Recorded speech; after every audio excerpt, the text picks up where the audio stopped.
How to create a movie with just a description in Photos on the iPhone 16 series. First, let's return back to the home screen by swiping up at the bottom of the screen. Now from the home screen, open up the Photos app. Then in here, we scroll down. So if you are in Library, make sure you tap on the Close button to close Library. And then we scroll down and you should see where it says Memories. Tap on the Create button.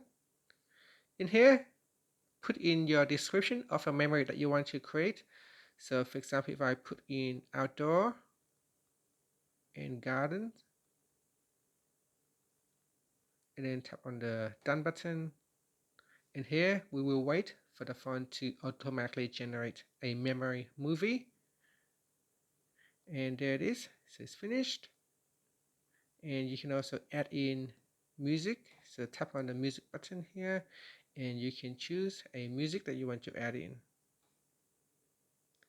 And that's it. So that is how you can create a memory in Photos.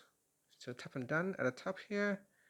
And now we have created a memory in Photos on the iPhone 16 series. Finally, you can swipe up to go back to the home screen. Thank you for watching this video. Please like and subscribe to my channel for more videos.